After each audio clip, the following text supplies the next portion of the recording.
Waing bahay baka mo? Dapat all equal. Tugon sa panahon ng sakuna? Dapat all equal. Sa kabuhayan at ekonomiya? Abay, dapat all equal. Dahil sa Oxfam, bawat isa ay mahalaga. Sa Oxfam, dapat all equal. Alamin kung paano natin maabot ang patas na bukas para sa lahat sa usapang tatalakay hindi lamang sa ating kaunlaran, kundi maging ang ating mga karapatan, kasarian, kapayapaan at ang kapaligiran. Tutukan ang programang Dapat All Equal ng Oxfam tuwing ika-4 na Miyerkules ng buwan, alas 3 hanggang alas 4 ng hapon, dito sa Veritas 846, ang radyo ng simbahan. Dapat All Equal ng Oxfam. Makinig. Dapat all equal ng Oxfam. Magandang hapon po sa ating mga tagapakinig. Maligayang Pasko po sa lahat. Ngayon ay ika-27 ng Desyembre, taong 2023. At ilang araw na lamang ay magbabagong taon na. Kayo po ay nakikinig sa ika-28 episode ng Oxfam Pilipinas, Dapat All Equal, ang aming programa tuwing ika-4 na Miyerkules ng buwan. Ako po ang inyong host, Denvi Balidoy. Kasama pa din natin ang aking co-host na si Miss April Abello Bulanad. Yan, partner, magandang hapon po no, sa ating mga kapanalig. Ako po lang yung lingkod, April Abello Bulanadi, ang makakasama ninyo ngayong hapon sa ating espesyal na year-end episode dito sa Oxfam Pilipinas, Dapat All Equal, dito po sa Radyo Veritas. Naka-partner, no, para sa mga hindi pa po nakakaalam, ang Oxfam Pilipinas po ay isang national na non-government organization na kabilang po sa Global Confederation ng Oxfam, na nasa halos 70 mga bansa. Dito po sa Pilipinas, tayo po ay nasa 35 taon na rin na nanilbihan sa ating mga kababayan na pinakamahihirap at naapektuhan ng mga kalamidad. Yes. Kamusta naman ang nagdaang Pasko mo, partner April? Oo nga nako, marami tayong nakain.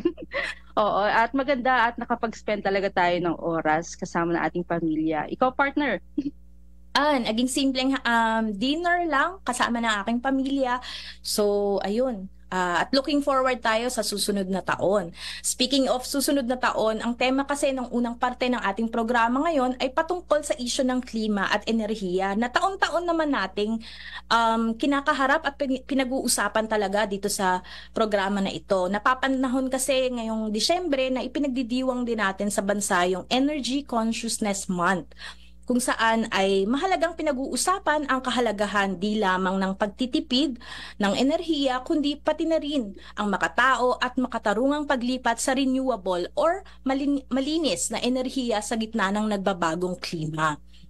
Tama ka dyan, partner. Kamakailan lamang po ay ginanap ang taunang Climate Change Conference o ang COP, no, COP, na ginanap kamakailan sa Dubai. Para po sa mga kaalaman ng ating mga tagapakinig, ang COP po o Conference of the Parties to the Convention ay isa pong mahalagang pagtitipon ng mga leader sa iba't ibang bansa upang pag-usapan ang mga solusyon sa climate change o yung pagbabago ng klima. Kaya naman, partner, nagbabalik dito sa ating programa, no, makakasama natin ang ating guest, no, na mula rin sa Oxfam Pilipinas para sa episode na ito, si Cheng Pagulayan ng ating pong Climate Justice Coordinator sa Oxfam Pilipinas. Ayan.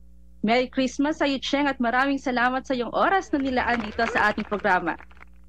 Ayan, magandang hapon din po sa ating lahat, no? At Merry Christmas sa mga nagdiriwang po ng Pasko at Happy Holidays, no, dun sa mga ilan nating kasama, no, na nagdiriwang din ng iba't kung anumang tawag natin dun sa holiday na iyon.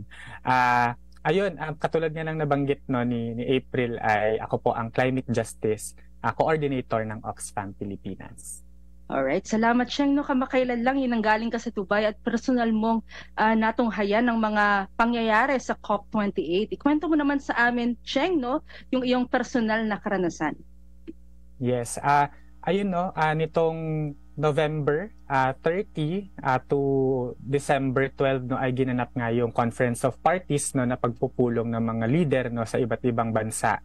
At siguro yung personal, no, na experience bilang first time nating dumalo dito sa pagpupulong na ito, no, ay bilang observer, no, dun sa convention ay siguro for the longest time ay talagang tinitignan natin or binabantayan natin no, yung mga nagiging desisyon, mga nagiging negotiation points kung tawagin nila no doon sa Conference of Parties. At ngayong personal nating nasaksihan yung ganong pagpupulong no, pagtitipon at nakita natin kung paano nagde-decide o paano nagka-come up no sa mga ganitong polisiya, yung iba't ibang mga leader no ay bagong experience siya at siguro mas naintindihan natin no kung paano gumagawa ng polisiya o paano ito pinagdidiskusyonan ng iba't ibang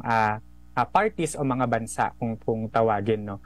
Siguro yung isa din no sa importanteng naging obserbasyon natin doon sa pagpupulong ay yung paano din magkampanya no yung mga katulad nating organisasyon no, may mga iba't ibang grupo na nandun din sa pagpupulong katulad ng kinabibilangan din ng Oxfam, ang Climate Action Network no, na talaga ring nagsusulong no, kumakausap ng mga leader at ng mga negotiators doon sa mga importanteng mga bagay no na kailangan din meron tayong boses, tayong mga nasa civil society o tayong mga grupo na talagang nakikipagtrabaho sa komunidad at sa mga vulnerableng mga populasyon.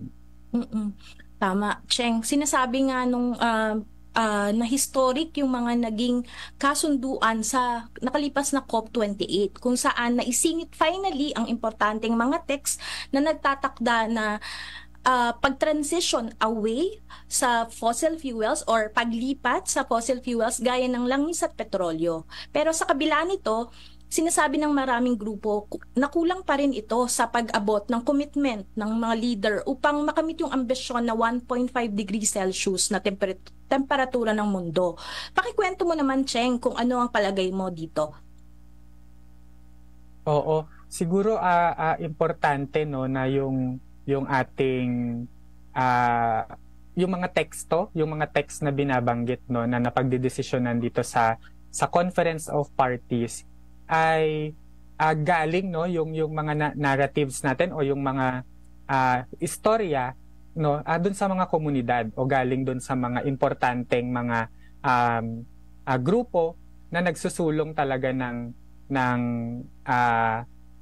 makatao at sustainableng pag-transition no sa malinis na enerhiya at kasama sa mga naging tagumpay no ng mga grupo katulad ng Oxfam at mga kasama natin no sa na nakipaglaban o nagsulong nito ay syempre yung pag finally no ay yung paglagay nung lengguwahe ng fossil fuels doon sa negotiations no na for the longest time no since nagkaroon tayo ng Paris Agreement no nung 2015 at syempre yung mas matagal na no na pinag-uusapan yung usapin ng klima pero hindi siya nababanggit yung fossil fuel na base sa report no ng Oxfam yung ating climate equality report no ay etong mga nakasasamang fossil fuels no yung sanhi ng ating kinakaharap na climate crisis ngayon at isa talaga siyang historic na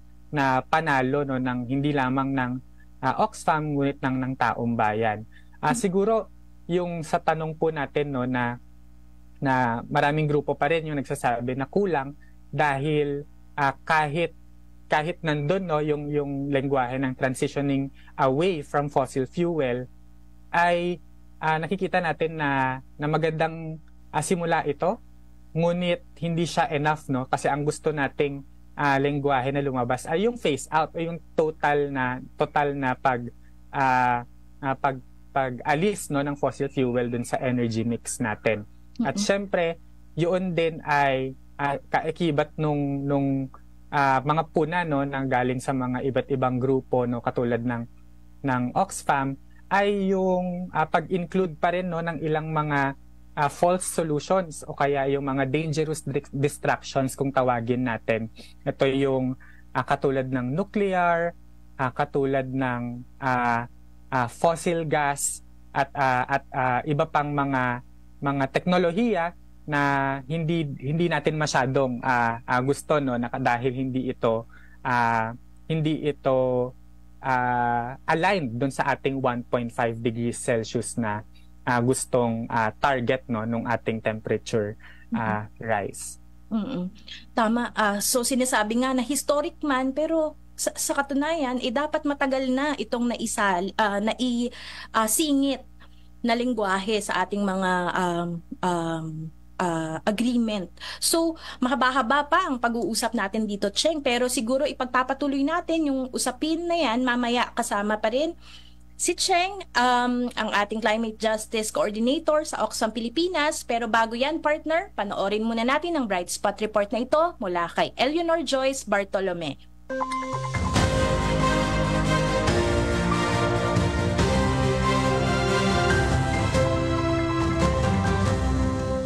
Iba't ibang ahensya ng gobyerno, civil society organizations at youth group ang nagtulak para mas palawakin pa ang batas na nagbabawal sa pagpapakasal sa mga bata. Napapanahon din ang panawagan sa katatapos lamang na pagdiriwang ng 18 araw na aktivismo upang wakasan ang karahasan sa mga kababaihan at batang babae na nagsimula noong ika-25 ng Nobyembre hanggang sa ika-12 ng Disyembre. Nakalikom rin ng suporta mula sa iba't ibang sangay ng pamahalaan, kabilang na ang National Commission on Indigenous People, ang National Commission of Muslim Filipinos at mga kinatawan mula sa Bangsamoro Government. Kasabay rin ng nasabing pagdiriwang ay isinagawa din ang zine-making workshop kasama ang 25 kabataan na kumakatawan sa iba't ibang organisasyon ng kabataan mula sa Luzon, Visayas at Mindanao.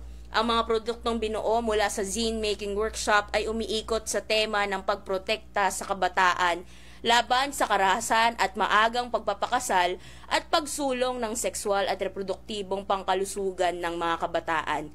Ang mga zines na ito ay kumakatawan din sa mga karanasan, adhikain at hamon ng mga kabataan sa pagkamit ng isang ligtas at malusog na kapaligiran at komunidad. Sa kasalukuyan, ang Oxfam Pilipinas at PLCPD ay nagpapatupad ng isang proyekto upang mapalawig ang impormasyon at kaalaman patungkol sa batas na nagbabawal sa pagpapakasal sa mga bata. Layunin din ng proyektong ito na palakasin ang pakikipagtulungan sa gobyerno, civil society organizations at youth groups para sa pagpapatupad ng batas na ito. Para sa Patas sa Bukas, ako si Eleanor Bartolome, nag-uulat.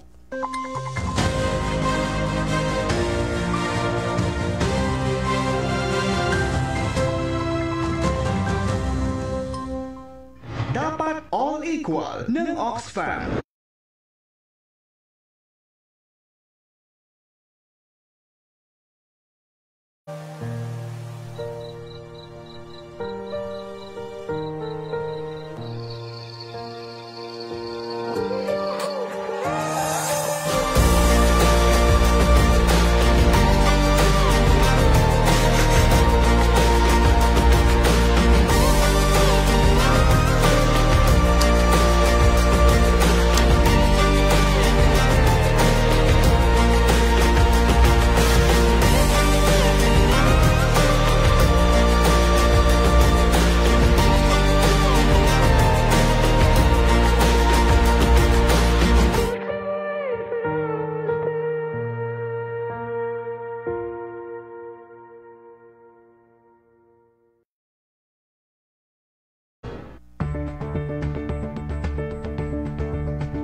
Kayo po ay nakikinig pa rin sa Oxfam Pilipinas, Dapat All Equal. No, inaanyayahan po natin yung ating mga kapanalig na nanonood at nakikinig po sa atin na magpadala ng kanilang mga pagbati, no, or mensahe dito po sa ating Veritas Hotline 0918-837-4827 or 0918-VERITAS. At dito po sa ating Facebook Live, no, comment po tayo dyan at atin pong babatiin yung ating mga kapanalig na nakikinig at nanonood.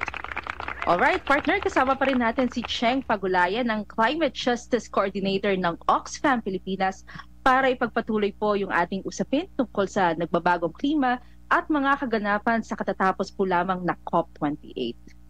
Tama, partner. And Cheng, nagbabalik ang aming mga katanungan. So bukod nga sa ating panawagan para sa isang mabilis, makatao at makatarungang paglipat sa renewable o malinis na enerhiya, maigting din yung panawagan ng Oxfam at marami pang organisasyon para sa Loss and Damage Fund, LND Fund, na sa pagbubukas ng COP28, ito yung tinatawag na breakthrough deal. Ano nga ba ang ibig sabihin nito at bakit ito mahalaga sa atin bilang isang vulnerableng nasyon na tulad ng Pilipinas? Yeah. Oo. Siguro bigyan natin no ng brief na background yung mga tagapakinig natin, yung mga kapanalig natin, no. Ano nga ba yung konsepto ng loss and damage, no? So yung loss and damage, ito yung ating mga natamo or tinatamo, no, na tulad ng ng English term na loss, no, yun yung nawala sa atin, at damage yung mga nasira, no, na dahil sa mga extreme weather events, no, ng katulad ng malalakas na pagbagyo, yung ating nararanasan ngayon, no, na El Nino na mas pinaiigting pa ng climate change, no. Ito kasi yung mga nalilink natin na mga extreme weather events o mga delubyo, no, na nalilink natin sa climate change, no, dahil itong mga losses and damages, no, na natamo natin ay ang nililink nililink natin directly doon sa fossil fuel or mga carbon intensive, no, na mga ekonomiya o mga bansa. So ito yung isang paraan, no, yung Loss and Damage Fund, isang paraan para pagbayarin o kaya ay panagutin, no, yung mga carbon majors kung tawagin natin, no, doon sa kanilang historical and ongoing, no, na responsibility because of their carbon emissions, no, o yung mga dahil sila yung may mga malalaking investment sa fossil fuel, no, yung mga iba pang nagko-cause, no, ng climate crisis at iba pang greenhouse gas emissions, no. So itong Loss and Damage Fund, no, talaga ay 3 dekada siyang pinaglaban, no, ng mga climate justice advocates, at talaga nung COP27, nung ito ay finally yung COP27 ay nangyari sa Egypt last year, at ngayon ay nakita natin, no, na nag-pitch in o na merong mga ambag, no, mga sinabing ambag yung mga iba't ibang bansa doon sa pool of fund, no, na mag-operationalize o yung magpapatakbo nung Loss and Damage Fund na mechanism, no. At siguro yung kahalagahan, no, nitong Loss and Damage Fund ay yung pagkilala na kailangan merong kabayaran yung mga historical at yung mga natatamo, no, na mga kawalan at mga nawala sa ari-arian at sa ibang aspeto, no, sa buhay ng mga nasa vulnerableng bansa katulad ng Pilipinas. Mm-hmm. Oo. Cheng, paano matutulungan ng Loss and Damage Fund na ito yung mga vulnerableng bansa, no, gaya ng Pilipinas, na kadalasan yung nakakaranas ng bagsik ng climate change gaya ng malalakas na bagyo? Saan ba pwede gamitin tong fund na ito, no, kapag nag-materialize o na-operationalize na ito? Opo. Siguro yung Loss and Damage Fund, no, ay tinitingnan siya ngayon bilang innovative funding.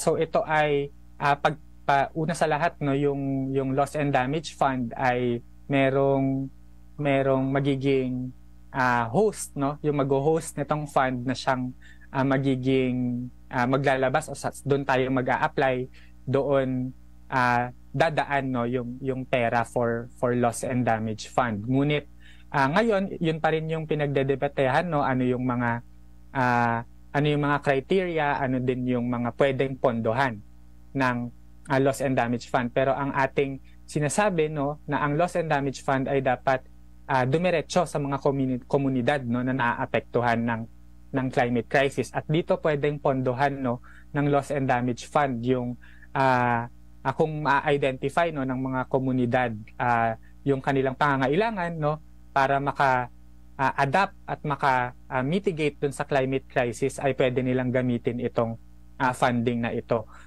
Siguro yung dahil ang quantification ngayon o yung paano natin paano natin mini-measure yung loss and damage, no, sa mga komunidad. Merong mga economic and non-economic, kung tawagin tayo, na loss and damage. At ito yung magiging basehan din, no, yung kung paano ito ika-quantify, maaring maging basis din kung magkano at saan pwede gamitin, no, yung mga funds na ito.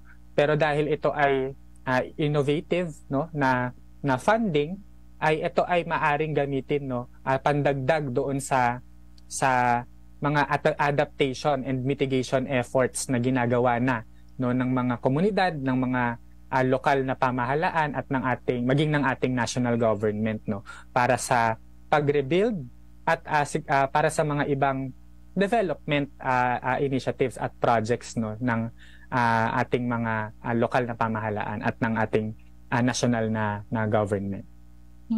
Nung nakaraang linggo nga lang, Cheng, sa pagtatapos ng COP28, kung tama yung naaalala ko, na inanunsyo ng ating Pangulo na nakapag-secure ang Pilipinas ng seat doon sa Loss and Damage Fund Board. So kung ano man magiging itsura nito at magiging epekto nito sa ating mga komunidad, siguro mahaba-habang usapin pa.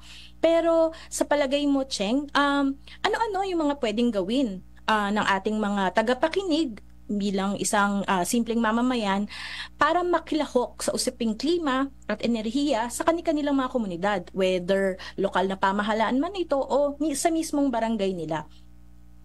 Opo.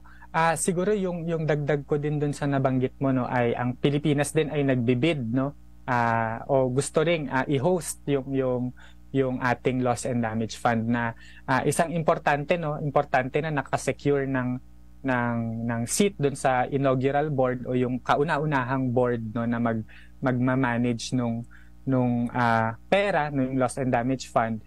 Pero kailangan din, no, yung komunidad nga at yung ating mga tagapakinig, no, ay maaaring makapag-contribute o maaaring makilahok, no, sa mga ganitong usapin sa pamamagitan, no, ng ating mga local governments, no. Kasi yung ating local governments, meron po tayong mga mekanismo dyan katulad ng ating local development councils na maaari tayong makilahok, no, bilang representante ng mga mamamayan sa pagde-decide at syempre pakikilahok, no, doon sa mga diskusyon na importante hindi lamang sa ating komunidad pero para sa ating mga bansa, no. At may mga ilang espasyo din, no, na pwedeng lahukan yung ating mga tagapakinig, katulad po siguro ng may mga webinars at may mga online discussions, no, na ginagawa ang ilang mga ahensya sa Pilipinas, no, katulad ng DENR o yung Department of Environment and Natural Resources at saka ng Climate Change Commission, no. Ilang mga ahensya lang po ito na closely ay nagtatrabaho, no, sa usapin ng klima, ng enerhiya, no, at maling ang Department of Energy, at maaari nating bisitahin yung kanilang mga pages at may mga regular silang mga diskusyon, no, sa mga bagay na importante katulad ng loss and damage, ng climate change, no. At dito gamitin natin, no, yung mga mekanismo at gamitin natin yung ating example yung comment section, no, para mag-provide tayo ng mga input natin at mag-provide din tayo, no, ng ating mga saloobin, no, dito sa mga issue na ito. At syempre yung ating mga efforts din, no, at the local at household level, no, ay importante din para maipakita, no, na meron tayong pakialam o nakikilahok tayo dito sa mga importanteng mga bagay, no, patungkol sa klima at sa enerhiya. Alright, muli maraming salamat, Cheng, no, sa oras na iyong ibinahagi dito sa ating programa. Magbabalik po ang Oxfam Pilipinas, Dapat All Equal, matapos po ang ilang paalala. Pero bago po yan, panoorin po muna natin ang Bright Spot report na ito mula kay Steve Saricumba.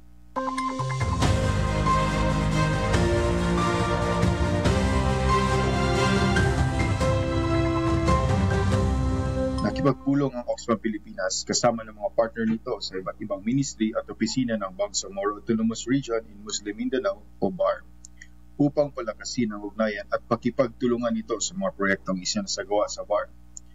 Ilan sa napag-usapan ay kung paano magtulungan at suportahan ang mga program para sa mga kababaihan, kabataan at mga may kapansanan. Napag-usapan rin kung paano palakasin ang pagtutulungan tuwing panahon ng sakuna, gayon din ang pagpapanatili ng kapayapaan. Tiningnan rin kung paano makakatulong ang Oxfam Pilipinas at mga partners ito sa kasalukuyang program at inisyatiba ng BARM sa susunod na 5 taon na nakapaloob sa Bangsamoro Development Plan. Ilan sa mga dumating sa pulong na ginanap kamakailan sa Cotabato City ay ang mga kinatawan mula sa Bangsamoro Youth Commission, Bangsamoro Women's Commission, Ministry of Labor and Employment, Ministry of Trade, Investments and Tourism, Bangsamoro Human Rights Commission, Bangsamoro Rapid Emergency Action and Disaster Incidents, 6th Infantry Division, Police Regional Office at ang Special Geographic Area Development Authority. Para sa Patas na Bukas, ako si Steve Saricumba.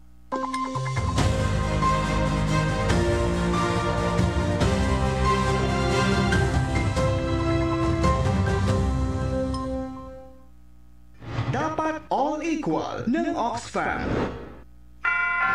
Merry Christmas from all of us to you.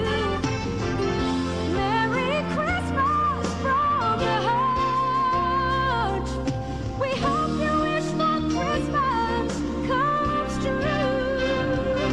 Ito ang inyong kapanalig ng pilan sa Mega Manila. Merry Christmas. Ganito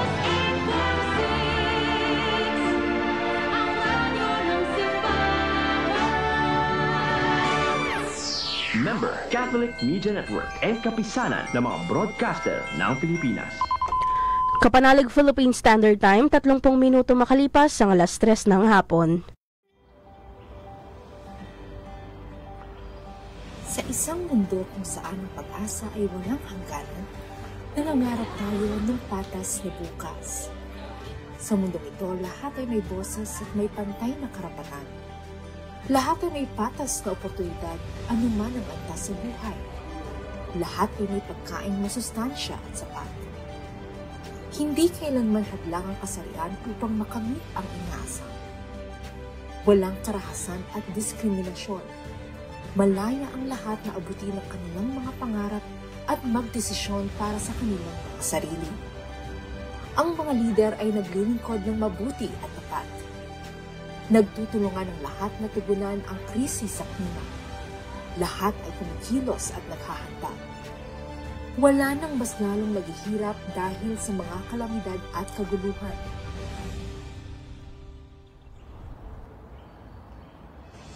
Ang Oxfam ay 35 taon nang naninilbihan sa Pilipinas sa mga pinakamahihirap at vulnerable komunidad para sa patas na bukas. Sa taong 2023, ang Oxfam sa bansa ay ganapnang magiging isang lokal na organisasyon bilang Oxfam Pilipinas. Sa pamumuno ng aming Board of Trustees na mula sa iba't ibang sektor ng lipunan, ipagpapatuloy namin ang aming mga nasimulan kasama ng aming mga partner. Patuloy rin kaming magiging miyembro ng Pagdaigdigang Kompederasyon ng Oxfam. Rehistrado na ang Oxfam Pilipinas sa Securities and Exchange Commission at accredited ng Philippine Council of NGO Certification at Department of Social Welfare and Development. Titiyakin ng Oxfam Pilipinas na mananatiling epektibo at akma sa aming layunin ang mga sistema sa finance, procurement, human resource, information and technology, at monitoring and evaluation. Ang Oxfam Pilipinas ay patuloy na magpapatupad ng mga advokasya at kampanya na naglalayon na baguhin ang mga mapanganib na kaugalian at gawain, magsulong ng mga polisiya para sa ikauunlad ng mga mahirap at vulnerableng pamayanan at magbigay boses sa iba't ibang grupo gaya ng mga kababaihan, mga LGBT, mga may kapansanan at mga kabataan. Tatitibayin namin ang aming pangako na makipagtulungan sa iba't ibang grupo. Yan ay dahil naniniwala tayo sa kakayahan at husay ng mga lokal na organisasyon na naging katuwang natin mula sa iba't ibang sektor. Kasama ang aming mga partner, ipagpapatuloy ng Oxfam Pilipinas ang pagpapatupad ng mga programang naglalayan ng mapaunlad ang pamumuhay at maging laging handa ang mga komunidad sa anumang sakuna na dulot ng pandaigdigang pagbabago sa klima. Mawakasan ang diskriminasyon at karahasan dahil sa kasarian at respeto sa karapatang pantao at magbigay ng karampatang tulong tuwing may sakuna at kaguluhan.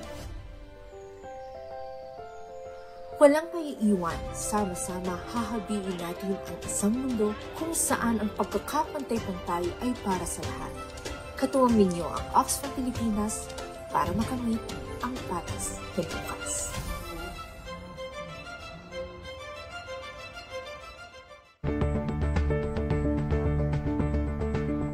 Kayo po ay nakikinig pa rin dito po sa Oxfam Pilipinas, Dapat All Equal. At magtungo na tayo, partner, no, sa pangalawang bahagi ng ating programa kung saan pabalikan naman natin ang ilang matipungkad na usapin ng nagdaang taon. Oo nga, partner, parang kailan lang sinalubong natin ang 2023, ngayon ilang araw na lang bagong taon na uli. Kung maaalala mo, sinimulan natin yung Dapat All Equal January 2023 sa usapin ng lumalawak na wealth gap. Naalala mo pa ba nung mga panahon na sobrang mahal ng sibuyas? Oo. Walang gustong may bumili ng sibuyas ng mga panahong yon, ano, partner? Oo. So panoorin natin yung nakaraan nating interview kasama ang ating Executive Director na si Erica Geronimo sa usapin ng lumalawak na wealth gap at ang epekto nito sa ordinaryong mamamayan.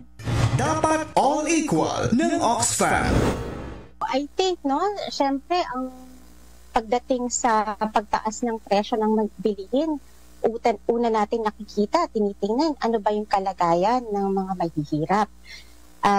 Yung mga mahihirap, naghirap na sila, no, nung panahon ng COVID dahil sa mga lockdown, at ngayon naman kumakaharap pa sa pagtaas ng presyo ng bilihin o pagkain. Marami, no, marami ng pag-aaral actually even before na nagbabala na ang buong mundo ay maaring makaranas ng global recession o yung sinasabi nila paghina, no, ng ekonomiya ng iba't ibang bansa. Ayon nga sa report ng World Bank, nakalalabas lang, no, this January, bumabagal talaga ang pagsulong ng economic growth globally sa iba't ibang bansa at maaaring magkaroon ng global recession. So pag tinitingnan natin, no, ang epekto nito sa mga may hirap, mas nararamdaman nila, no, ang bigat ng simptomas at epekto ng global recession. Dito na natin makikita yung labis na gutom, no, dahil walang pambili ng pagkain para sa pamilya nila, ang paglubog sa utang, ang kakulangan sa sapat na serbisyo tulad ng gamot at kawalan, no, generally ng oportunidad para magtrabaho. Tingin natin sanga-sanga ang mukha ng kahirapan at ang pagtaas ng presyo ng bilihin ay isa lamang sa mga kinakaharap nilang problema. At syempre, naging maigting pang epekto ng taas ng presyo ng mga bilihin dahil karamihan, no, sa mga mahihirap ay talagang sagad, no, ang kakayanang pampinansya. Walang disposal income na sinasabi o natitira.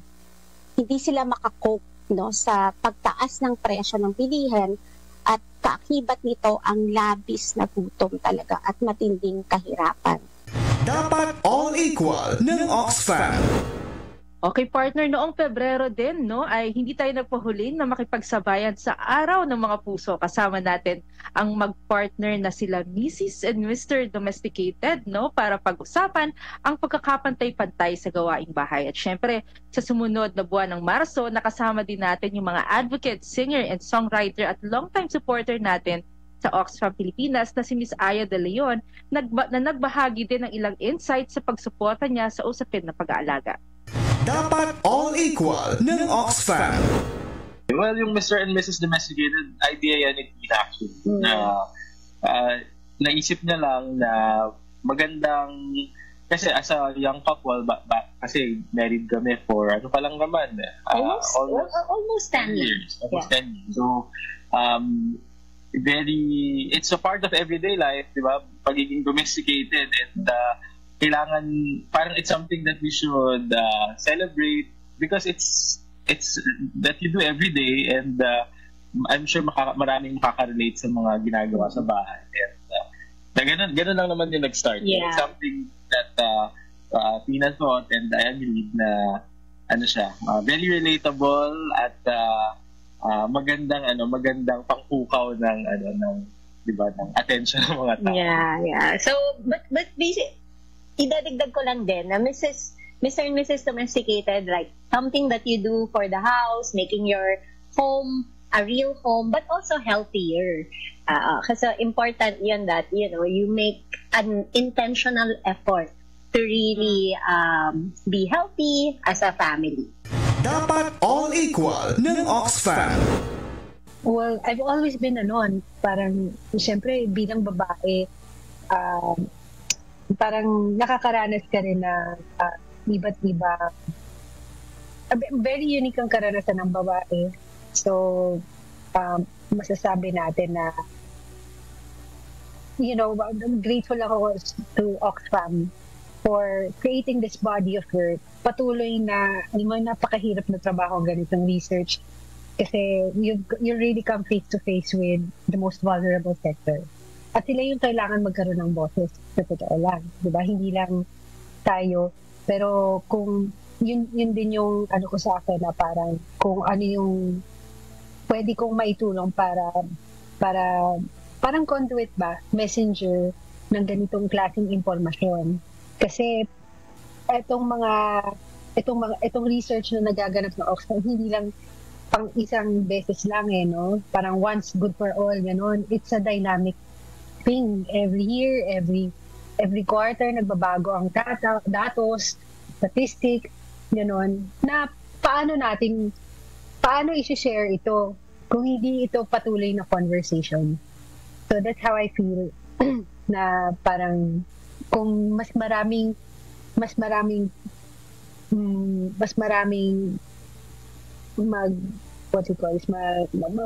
mangungusap about it, if there are more people who will talk about it, then it will become more and more relevant, or it will continue to be relevant.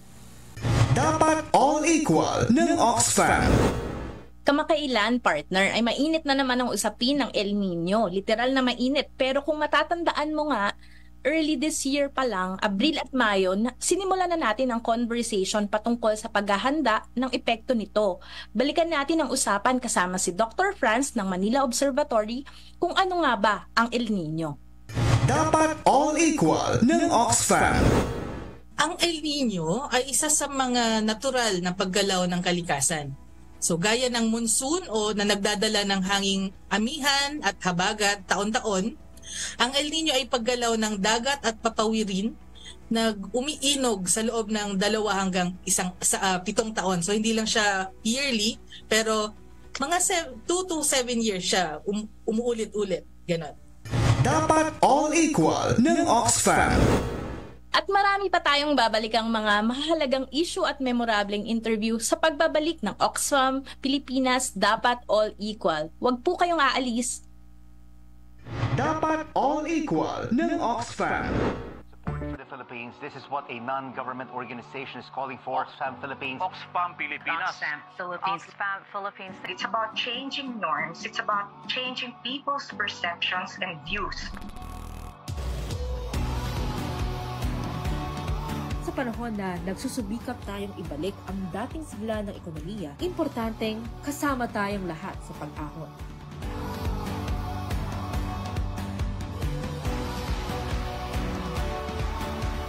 Respect and equality. Ito ang bubuhay sa makabagong pamilyang Pilipino.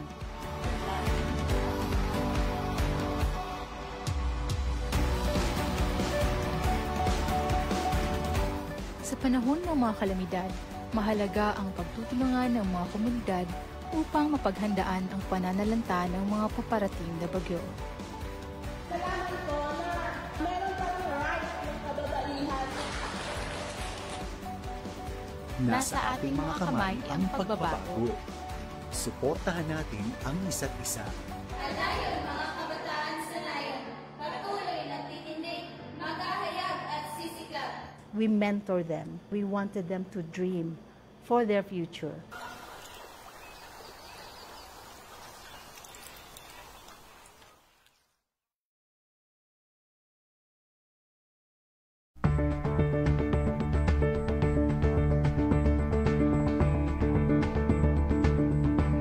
Kayo po ay nakikinig pa rin sa Oxfam Pilipinas, Dapat All Equal, at napapanood at napakikinggan niyo pa rin po ang ating year-end special kung saan po ay binalikan natin yung mga unforgettable na episodes natin dito sa ating programa.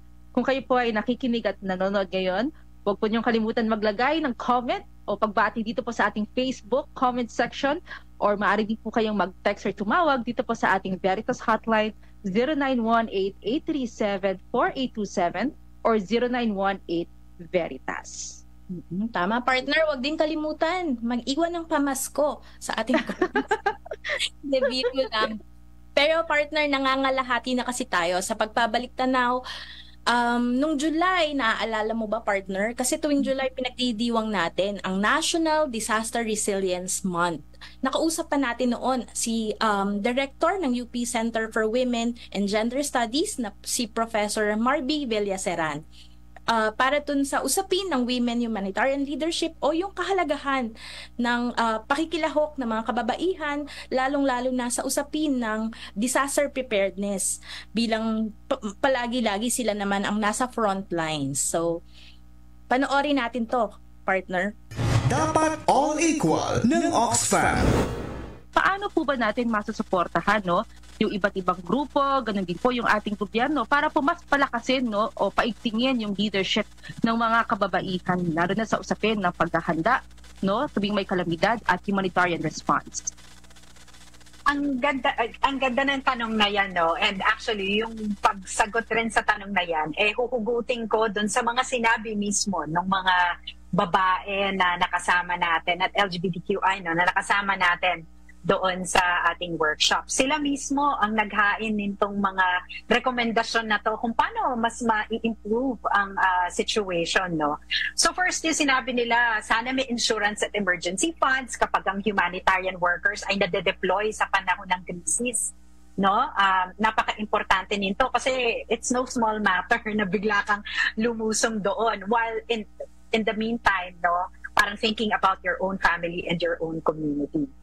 Tapos, maganda rin, sabi nila na isama ang mga babae na galing sa iba't ibang sektor. So, yung mga babae na PWD, yung mga trans women, at iba pang mga kasarian sa pagdedesisyon at paggawa ng polisiya. Kasi iba-iba yung danas ng mga babae, di ba? Hindi porket babae kayong dalawa, for example, pareho na experience natin.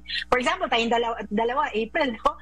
Vastly different, no? Yung kung ano yung dinadanas natin sa buhay. At ito ay nabe-base, no, sa kunyari ating edukasyon, kung saan tayo nanggaling sa Pilipinas, di ba? Mga nakaka-apekto to. So, kailangan well-represented, no? Hindi porket may isang babae doon, nire-represent niya na lahat. As much as possible, kung magkukonsulta ka sa iba't ibang parang women from different sectors, no? Tapos maganda rin na isa nilang naisip na I think magandang gawing programa sana is yung financial security, no, sa pamamagitan ng livelihood programs para sa mga humanitarian workers. Kasi hindi, alam mo yon, para mapangalagaan rin nila ang sarili nga nila at pamilya nila. Dapat All Equal ng Oxfam. Okay, partner, at dahil sa usapin ng mga kababaihan, hindi rin papahuli yung ating kasama sa PKKK, no? Kung saan nakapanayam natin si Ms. Daryl Liesa sa kahalagahan ng pagsulong ng impormasyon at serbisyo patungkol sa sexual and reproductive health, lalo pa at lumalabas sa datos na tumataas ang bilang ng mga batang babae na edad 10 to 14 years old na nagbubuntis. Dapat All Equal ng Oxfam. Ayan yung kinaharap natin, no, na datos, even sa ground, pre-pandemic mababa yung datos sa teenage pregnancy sa Clarin, inireport mismo ng MHO. Tapos ngayon biglang nag-times 4 ang increase ng teenage pregnancy. At may pag-obserba tayo na sa pabata na edad. So alam natin na may bahagi pa rin dyan yung kakulangan sa comprehensive sexuality education na nandyan naman yan sa Republic Act 10354 natin sa RPRH law. Pero mukhang kulang pa sa implementasyon sa ground na kahit meron ng mga memorandum circular ang DepEd patungkol dito, hindi pa lubusang handa yung mga institusyon na dapat talagang magturo ng ano ba yung pagtangan ng mga kabataan ng bata sa kanilang katawan. Gusto ko lang idagdag kaagad doon na habang pinoproblema natin yung pabatang edad ng mga nagbubuntis, tingnan natin sino ang nakakabuntis at pataas ang edad ng mga nakakabuntis. Kasi makikita natin sa datos natin, ang mas marami nakakabuntis, even among sa mga 9 years old natin, ay nasa edad 20 to 29 years old. No, so dapat iugnay natin isyung ito ay issue din talaga ng gender-based violence. So yung kanina nabanggit ni Cathy, yung dapat paigtingin yung mga batas para sa proteksyon ng mga bata. So dapat sabay yun habang tinuturuan natin o pinapalakas natin yung ahensya ng mga kabataan mismo na magpasya sa kanilang katawan. Sa tingin ko yun yung foundation din ng consent yung alam ng mga bata at lahat tayo alam natin na may karapatan tayo magpasya sa ating buhay, sa ating katawan. Dapat all equal ng Oxfam. Naku partner, napakadami din talaga nating makabuluhang diskusyon na napag-usapan sa ating programa. Mayroon ka bang naging paborito o hindi malilimutang episode? Ang bilis-bilis talaga ng taon. Pero alam mo partner, tumatak talaga sa akin yung usapin, yung pagdating sa pagpapaigting natin sa laban, sa pagtigil sa pagpapakasal ng mga kabataan or yung child marriage. Kung maalala mo partner, nakasama natin very recently lang si Attorney V nung buwan ng Oktubre. So, meron ako dong paboritong quotable quote. So, balikan natin mula kay Attorney V sa susunod na video na ipi-play. Dapat all equal ng Oxfam. Alam mo yung, di ba, laging sinasabi, it takes a community to raise a child. But actually, it really takes a community to abuse a child. Di ba? Ibig sabihin, kapag nananahimik ang kapaligiran, kapag nananahimik ang mga responsableng tao, that's when a child is being abused. And that is the responsibility of the entire community. If the community sabihin ay may boses, kung ang community ay hindi mananahimik, walang batang maaabuso. Kaya mas kung sinasabi natin na it takes a child, no, it takes a community to raise a child. It actually equally it takes a community to abuse a child. And let's not do that. Dapat all equal ng Oxfam. Ikaw ba partner, may naaalala ka bang episode na tumatak sa'yo? Or yung mga moment na hindi mo malilimutan dito sa ating radio program? O partner, na hindi ko talaga malilimutan ng buwan ng Hunyo kung saan pinagdiwang natin yung Pride Month. Nakausap natin si Jack Ignacio ng Babaylanes para pag-usapan yung kahalagahan ng patas na karapatan at pagprotekta mula sa diskriminasyon para sa lahat, kabilang na yung ating mga kapatid na LGBT. Kaya naman tara at balikan natin itong kapanapanabik na paksang ito. Dapat all equal ng Oxfam. Ang SOGI Equality Bill ay isang anti-discrimination bill. So ibig sabihin, ang layunin nito ay ipagbawal ang mga iba't ibang uri ng diskriminasyon. So yung una kong babanggitin na mahalagang mga probisyon doon sa SOGI Equality Bill ay yung paglilista ng mga different acts of discrimination. So ito yung paglilista ng iba-ibang forma or iba-ibang uri ng diskriminasyon sa eskwelahan, sa lugar ng trabaho, at syempre pati sa mga pampublikong lugar. Yun yung isang mahalagang mga provision. Pangalawa siguro ay yung pagbibigay ng SOGI Equality Bill ng usapin ng redress, no? Usapin ng pag-create ng redress mechanism. Saan ba tayo lalapit kapag naka-experience tayo ng discrimination? Ano ba yung magiging proseso ng pag-report ng mga iba't ibang violence and discrimination towards LGBTQI people? At yung pangatlo siguro na gusto kong i-highlight ay yung mga tinatawag nating affirmative action.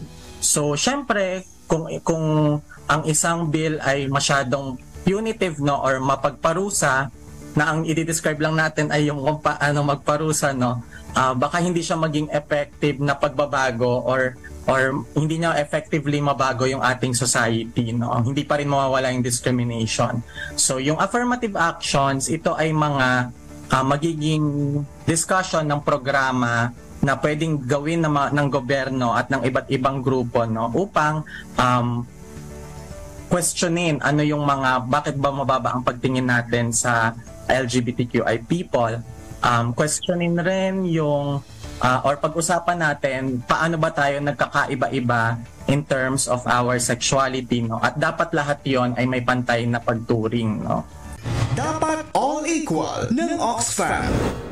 At dito na nga po nagtatapos ang ating programa para sa taong 2023. Partner, Happy New Year na! Abangan niyo po kami uli sa susunod na taon sa January 24, 2024 sa pareho pong oras. Ako po uli si Denvi Balidoy. At ako naman po si April Abelio Budanadi na nagpapaalala na dapat all equal sa loob o labas man ng ating tahanan. At bumabati sa iyo, partner, at sa ating mga kapanalig na isang mapagpalaya at masaganang 2024. Sumainyo ang katotohanan.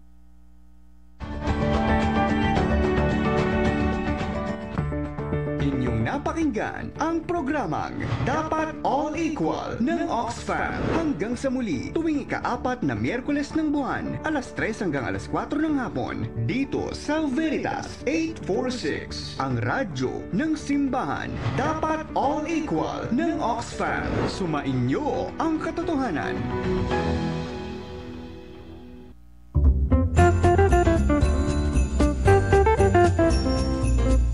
Maligayang Pasko mga kapanalig. Dumating na muli ang pinakihihintay na panahon ng